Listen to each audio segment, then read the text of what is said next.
ஆனால் சமீபத்தில் பாமகவினுடைய அந்த பெரிய விழா நடக்கிறப்ப அதில் ஒரு சலசலப்பு ராமதாஸ் அவர்கள் பேசினப்ப கொஞ்சம் அன்புமணி அவர்கள் குறித்து பேசினதாகவும் அவர்கள் குடும்பம் சார்ந்த நிறைய பேரை மேடை ஏற்றினதுமான விமர்சனங்கள்லாம் இருந்தது.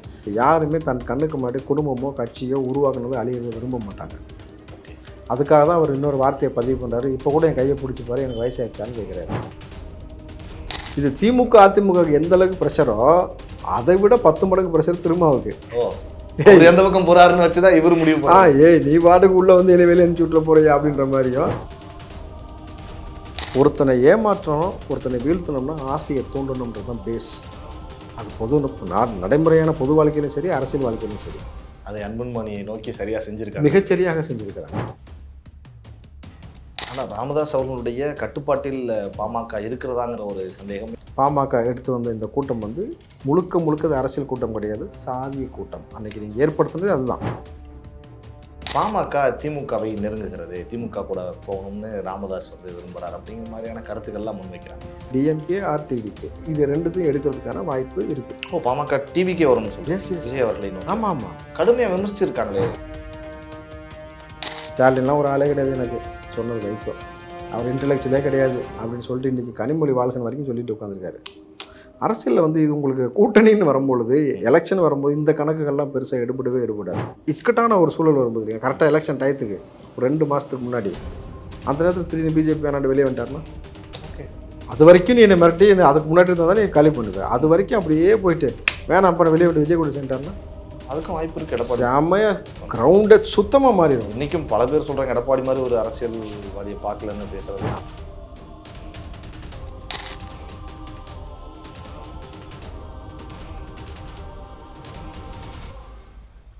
ஜாம்பவான் நேயர்களுக்கு பிரபாகரனின் அன்பு வணக்கம். இன்றைய அரசியல் அரங்கம் நிகழ்ச்சியில் நம்மோடு இணைந்திருக்கக்கூடிய சிறப்பு விருந்தினர் திரு ராவுத்தர் இப்ராஹிம் சார் அவர்கள்.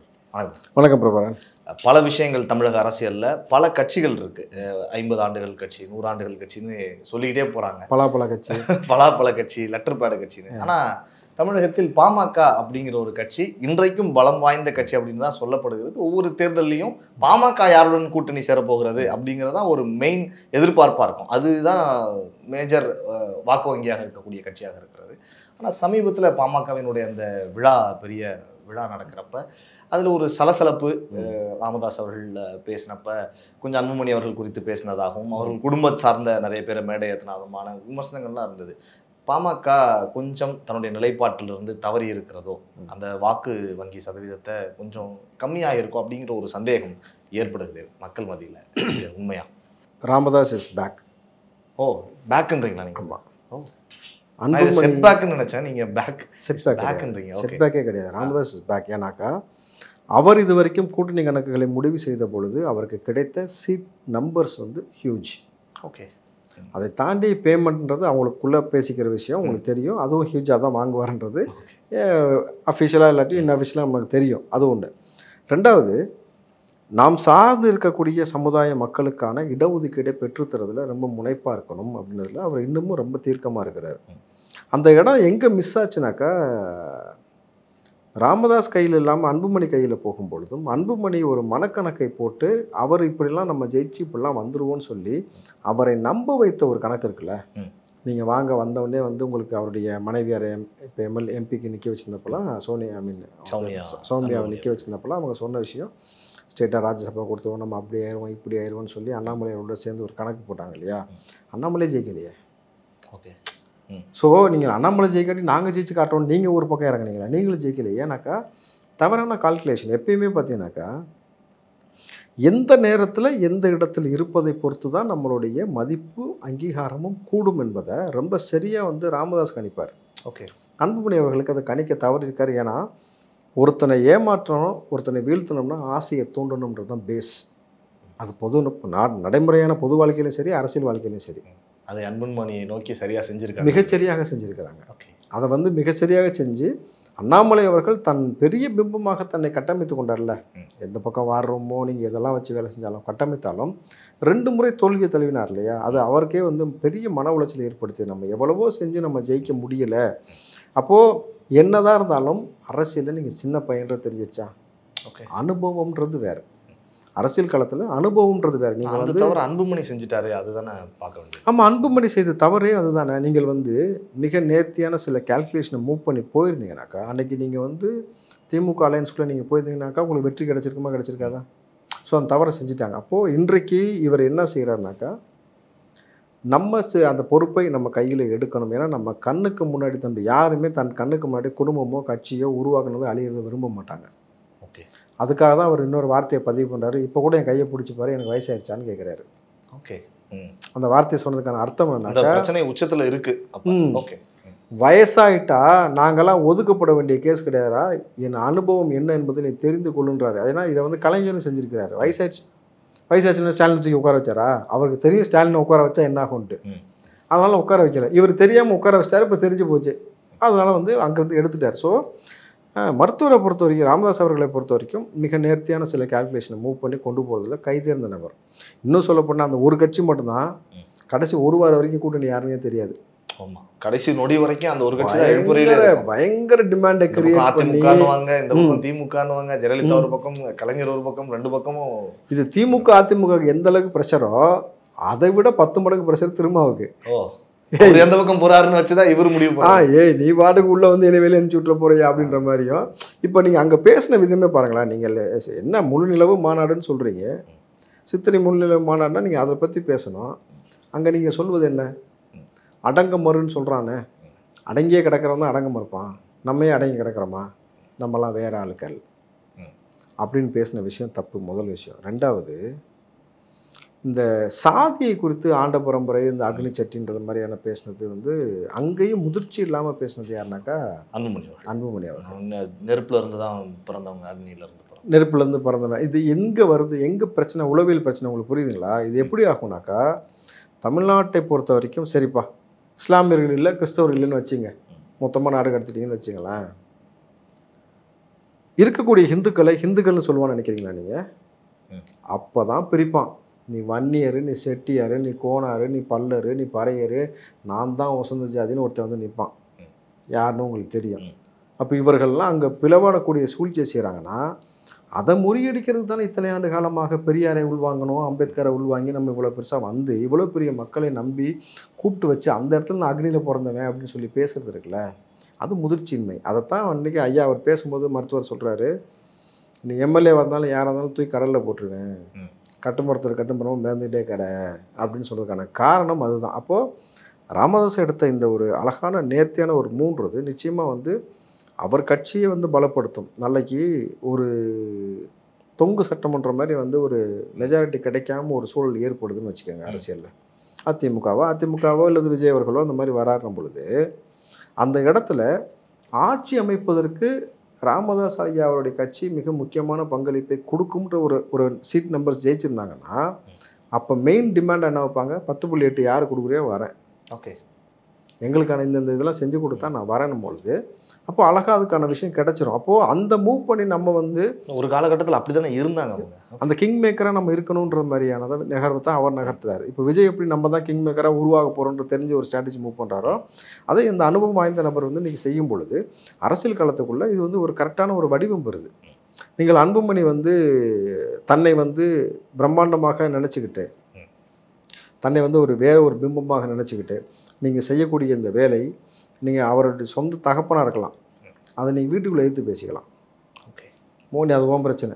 பொது வெளியில் வந்து அவருக்கு இருக்கக்கூடிய ஆளுமை, அவருக்கு இருக்கக்கூடிய, ஏன்னா ஜெயலலிதா எந்தளவுக்கு ஒரு ஸ்டெப்பனாக இருப்பாங்களோ அந்த மாதிரி இவர் வந்து இது வரைக்கும் கூட்டணிக்காக இவர் யாரையும் தேடி போய் போனதில்லை. எல்லாமே தைராபுரம் அந்த தோட்டத்துக்கு வந்து தான் பேசுவாங்க. அந்த மாதிரி தான் இருக்கக்கூடிய ஒரு ஆளுமையை வயசாயிருச்சு நம்ம தான் அப்படின்ற மாதிரி ஒரு ஸ்ட்ராட்டஜியில் மூவ் பண்ணுறது தவறுன்றதை இன்றைக்கி அழகாக புரிய வச்சிட்டார். இதை தாண்டி எனக்கான பலம் என்னன்றதை இப்போ காட்டுறாங்க. ஏன்னா எலெக்ஷன் நெருங்கும் பொழுது ஒவ்வொரு அரசியல் கட்சியும் இது போல் மாநாடு போட்டு தன்னுடைய தொண்டர் பலத்தை காட்டுவாங்க. அதில் வந்து யதார்த்தமான இன்னொரு உரிமையும் தெரிய வந்துடும். இன்னொரு உண்மை என்னன்னாக்கா, காசுக்காக கூட்டின கூட்டமா, ஜாதிக்காக கூட்டின கூட்டமா, அரசியலுக்காக கூட்டின கூட்டமா, இது மூணுமே கேட்டகரி வைஸாக கிளியராக தெரிஞ்சிடும். இதில் பாமக வெளிப்படையாக கேட்குறேன், இதில் பாமக எதற்காக கூடிய கூட்டம்? காசுக்காக கூடிய கூட்டம், குவார்ட்டருக்காக பிரியாணிக்காக கூடிய கூட்டம் திமுக கூட்டம். பாமக எடுத்து வந்த இந்த கூட்டம் வந்து முழுக்க முழுக்க அது அரசியல் கூட்டம் கிடையாது, சாதிய கூட்டம். அன்னைக்கு நீங்கள் ஏற்படுத்துனது அதுதான். ஓகே, கரெக்டுங்களா? அதுக்காகத்தான் வந்தாங்களே தவிர இது அரசியல் கூட்டத்துக்காக வந்து இவ்வளோ குழந்தைகள் பெண்கள்லாம் வரல. விஜய் அவர்கள் எடுத்து கொண்டு போகிறார்ல, அரசியல் கூட்டம். ஒரு இடத்துல அரசியலுக்கு தான் வரேன்னு சொன்னதுக்கப்புறம் தான் 3 லட்சம் பேர் நீ கணக்கு பண்ணது 10 லட்சம் பேர் வந்து நின்னான். ஸோ இந்த கேட்டகரி இருக்குல்ல. ஆனாலும் நீ எந்த கூட்டமாக கூட்டினாலும் உங்களுக்கு தோற்று போகிறது எது தோற்று போகுனாக்கா, காசுக்காக கூட்டின கூட்டம் தான் தோக்கும். சாதிக்காக கூட்டின கூட்டமும் ஜெயிக்கும், அரசியலுக்காக கூட்டின கூட்டமும் ஜெயிக்கும். ஏன்னா ரெண்டுமே ஓட்டாக கன்வெர்ட் ஆகும். இதில் வந்து 50% இருக்கும், இதில் வந்து 100% இருக்கும், இதில் 10% தான் இருக்கும் திமுகவுக்கு. அப்போ அந்த ரேஷன் படியில் பார்க்கும்பொழுது நம்ம ராமதாஸ் அவர்களை எந்த கூட்டணியில் நம்ம இழிச்சிக்கலாம்னு சொல்லிட்டு 2 பேருமே வந்து ஒரு போட்டா போட்டி போட்டு கூப்பிடக்கூடிய ஒரு வேலை நடக்கும் பொழுது அதற்கான அடித்தளத்தை அமைச்சிருக்காரு. ஸோ அன்புமணி அவர்கள் அவர் ராமதாஸை புறந்துள்ளிட்டு ஒரு கட்சி ஆரம்பிக்கிறதோ தனிச்சு வந்து நின்னீங்கன்னா ஜெயிக்க முடியும்னு நினைக்கிறீங்களா?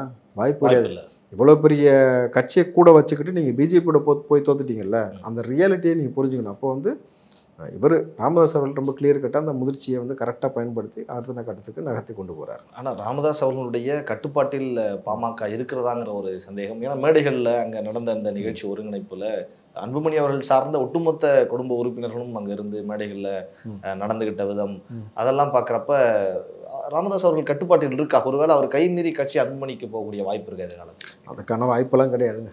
அவர் இருக்கும் முறை அவர் தான். நீங்கள் வந்து யாரை ப்ரொமோட் பண்ணணும்னு சொல்லி அன்புமணி அவர்கள் வந்து ஒரு பிரச்சனையை கிரியேட் பண்ணாரோ அதை ப்ரொமோட் பண்ணுறாரு. இந்த மாநாட்டில் இவ்வளோ பெரிய மக்கள் கூட்டத்தில் தன் குடும்பத்தை, தன் மனைவியை, தன் மகள்களை வந்து அங்கே ப்ரொமோட் பண்ணி காட்டிக்கிறாரு. ஆனால் மருத்துவர் யாரை ப்ரொமோட் பண்ணணும்னு நினச்சாரோ அதை கரெக்டாக அவங்கள கூட கூப்பிட்டு வந்தார், கூட வச்சுக்கிட்டாரு. அதை தாண்டி எதை கன்வே பண்ண நினச்சாரோ அதை கன்வே பண்ணிட்டாரு. நீங்கள் எம்எல்ஏவாக இருக்கிறன்னு சொல்லிட்டு அன்புமணிக்கு சப்போர்ட் பண்ணால் அவனையும் தூக்கி கரில் தான் போடுவன்றதான் அவர் சொன்ன பதில். அதுலேருந்து நீங்கள் அதான் புரிஞ்சுக்கணும். அப்போ எந்த எம்எல்ஏவாக இருந்தாலும் யாராக இருந்தாலும் அவரை நோக்கி போன கட்சியை விட்டு எடுத்துகிட்டு என்ன பண்ணுவேன் நீ? சிம்பிள். ஓகே, கட்சியை விட்டு தூக்கி போட்டேன், அடிப்படை உறுப்பினர் தூக்கிட்டேன், நீ அதுக்கப்புறம் யார்? ஜீரோ. என்னை வச்சு தான் நீ, உன்னை வச்சு நான் இல்லைன்றதை அங்கே மென்ஷன் பண்ணுறாரு. அப்படின்னும் பொழுது அவர் கரெக்டாக தான் மூவ் பண்ணி கொண்டு போகிறார். அது சரியாக அது அன்புமணிக்காக பேசப்பட்ட வாக்கியமாகத்தான் நிச்சயமாக அதுக்காக அந்த விஷயங்களை பார்க்கணும். தேர்தல் அரசியலில், வாக்கு அரசியல் நான் கேட்குறேன். கடந்த தேர்தலிலேயே பாமகவினுடைய பெல்ட்டுன்னு சொல்லப்பட்ட பல சட்டமன்ற தொகுதிகளில் வெற்றி வாய்ப்பை இழந்திருக்கிறார்கள். கூட்டம் வருது, ஆனால் அது வாக்காக மாறலை. அதே சமூகம் வசிக்கிற பகுதிகளிலேயே கூட வாக்கு வரல. அதே திரு ராமதாஸ் அவர்களும் கூட குறிப்பிட்டு பேசினார், ஓட்டு போடலை, சொந்த சமூகம் சார்ந்தவர்களே வேறு ஒருத்தருக்கு வேலை செய்கிறாங்க. வெளிப்படையாக அதிமுக திமுகக்கே வேலை செய்யக்கூடிய அதே சமூக மக்களே இருக்கிறப்ப இன்னமும் உயிர்ப்போடு இருக்கிறதா அவர்கள் பேசக்கூடிய விஷயங்களும் அந்த வாக்கு அரசியலும்? அதாவது யாரோட நம்ம சேரோன்றதை பொறுத்த நம்ம உயிர் பெறுறதும் உயிரை இழக்கிறதுன்றது ஒரு கதை இருக்குல்ல. நீங்கள் பெருவாரியாக நீங்கள் எவ்வளோ தான் ஊடக பிம்பத்தில் இங்கே வந்து பெரிய லெவலில் காட்டினாலும் கலை யதார்த்தம்னு ஒன்று இருக்குது. தமிழ்நாட்டு மண்ணுக்குள்ளே மத அரசியலை விரும்பவே மாட்டோம்.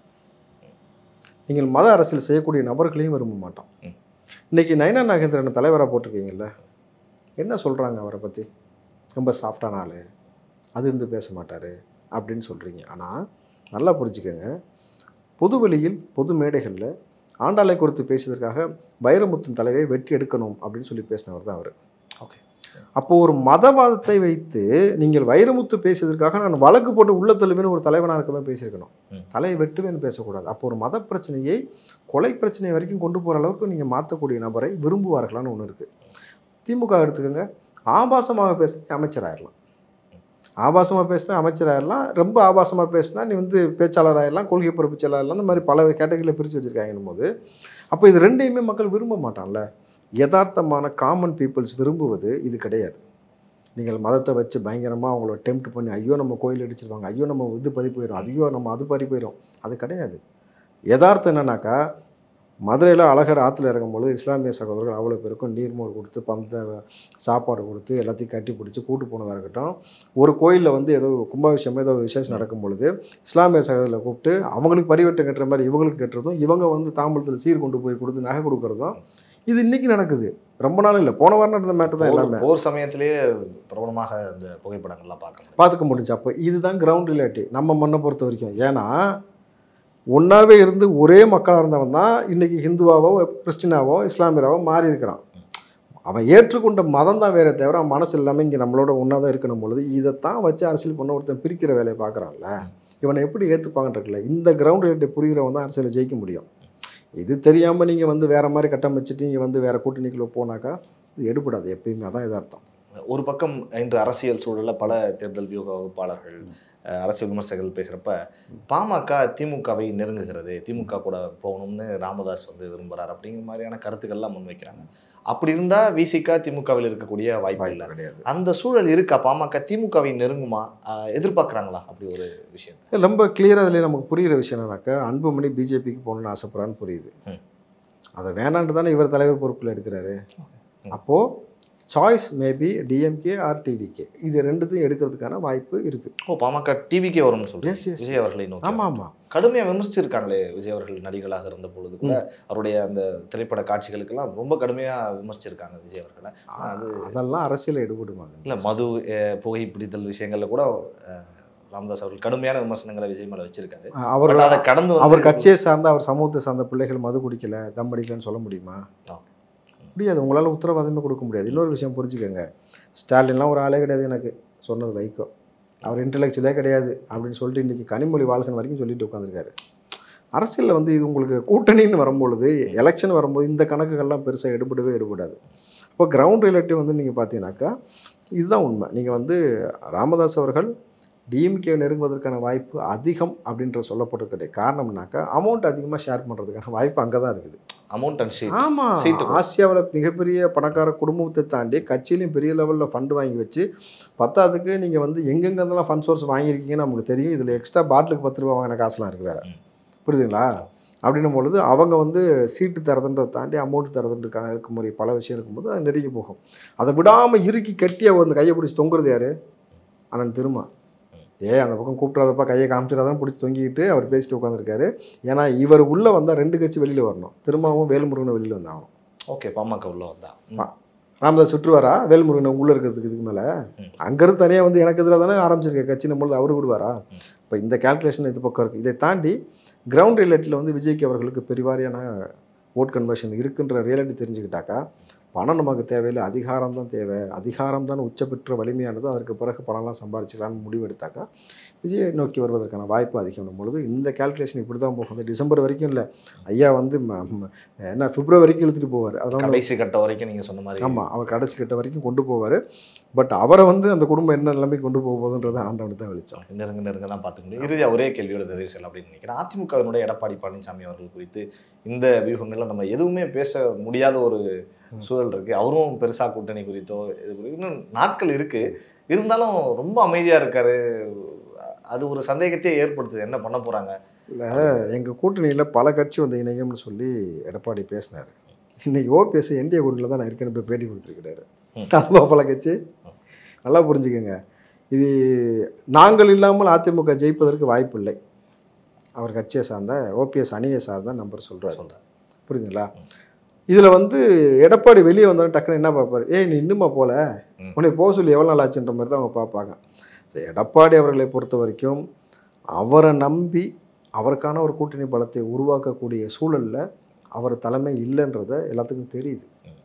ஏன்னா இதை ரூல் பண்ணி கொண்டு போகிறது பிஜேபின்றது யதார்த்தம் தெரிகிறதுனால பிஜேபி இருக்க அந்த அலையன்ஸ்குள்ளே நம்ம போகலாமா, போனால் இன்றைக்கி நமக்கு அது சாதகமாக முடியுமா பாதகமாக முடியுமா? ஏன்னா திமுக அலையன்ஸ் ஒரு பக்கம் ஸ்ட்ராங்காக இருக்குது, விஜய் ஒரு பக்கம் எல்லாத்தையும் உடச்சிட்டு இருக்காரு. சிறுபான்மை தலித்துகளை ஓட்டலாம் பொழுது அதை கொஞ்சம் யோசிச்சு தான் முடிவு எடுப்பாங்க. அதான் சொன்னல, காலம் இருக்குது. அந்த காலத்திற்குள்ளே எத்தனை அரசியல் தலைகள் உருள போகிறதுன்னு ஏன்னா உங்களுக்கு தெரியும், நீதிமன்றத்துலேருந்து வழக்குகள் இருக்குது.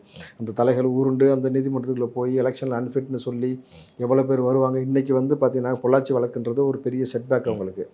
அப்போ அது ஆமாம், அதிமுகவுக்கு அது மட்டும் இல்லை, பல வழக்குகள் செட்பேக் இருக்குது. ஏன்னா இவர்கள் லேசாக வர மாதிரி பிசு தட்டினா கொடநாடு வழக்குலேருந்து எல்லாமே அடுத்த பூதாகரம் ஆகணும் பொழுது 2 பேரையுமே ஆட்டி வைக்கக்கூடிய ரெட் ஜெயின்னா என்ன சிகப்பு பூதமா, அதுபோல் இது காவி பூதம் போல் இந்த பக்கம் பிஜேபி உட்காந்துக்கிட்டு இருக்கணும் பொழுது இந்த 2 நபரும் என்ன செய்ய போகிறாங்கன்னு ஒரு குழப்பமான மனநிலையில் தான் கொண்டு போகும். ஏன்னா பிஜேபிக்கு இங்கே ஆட்சி அமைக்கணும், ரூல் பண்ணணும், இத்தனை நம்பர்ஸ் உள்ளே கொண்டு வரணுன்ற ஒரு நிர்பந்தம் இருக்கிறதுனால எப்படி வேணாலும் ஒரு காய்களை உருட்டுவார்கள் அப்படின் பொழுது திடீர்னு எடப்பாடி பரவாயில்ல ஜெயிலுக்கு போனாலும் பரவாயில்ல, அது வரணும் பரவாயில்ல, எதாக இருந்தாலும் பார்த்துக்கலான்னு சொல்லி உங்களுக்கு எலெக்ஷன் அனௌன்ஸ் பண்ணுறாங்கன்னு வச்சுங்களேன்.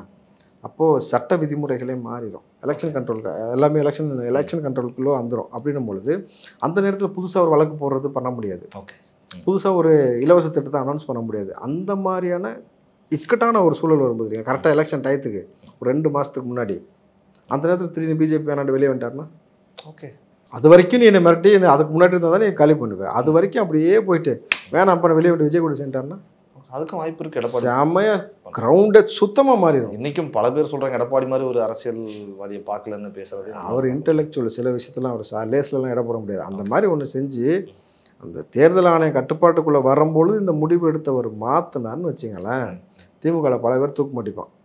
ஓகே, ஆமாம், இதுக்கு மேலே நமக்கு என்ன இருக்குது, வாழ்க்கை முடிஞ்சு போச்சு, சம்பாதிச்ச பணத்தை விட மாட்டாங்க, இவங்க அடித்து விரட்டிடுவானுங்கன்னு தெரியும். அப்படின்னும் பொழுது அந்த மாதிரியான கால்குலேஷன் செய்கிறாரான்னு பொறுத்து பார்க்கணும். மேபி அதனால கூட பாருங்கள், இந்த நொடி வரைக்கும் அதிமுகவை கடுமையாக விஜய் விமர்சனம் பண்ணவே இல்லை. ஓகே, புரியுதுங்களா உங்களுக்கு? அது ஒரு சாஃப்ட் கார்னராகவே போயிட்டு இருக்கும் பொழுது எப்படி வேணால் சூழல் மாறலாம், மாறணும், மாறலாம்ன்றதை விட மாறணும். அதான் நான் எதிர்பார்க்கறது. ஓகே, பல விஷயங்கள் பாமக குறித்து பேச தொடங்கி அதிமுக பாமக இவங்களுடைய விஷயங்கள் குறித்தெல்லாம் எங்களுக்காக பகிர்ந்து கொண்டீர்கள். உங்களுக்கு ஜாம்பவான் நேயர்கள் சார்பாகவும் பிரபாகரன் சார்பாகவும் மனமார்ந்த நன்றி. நன்றி.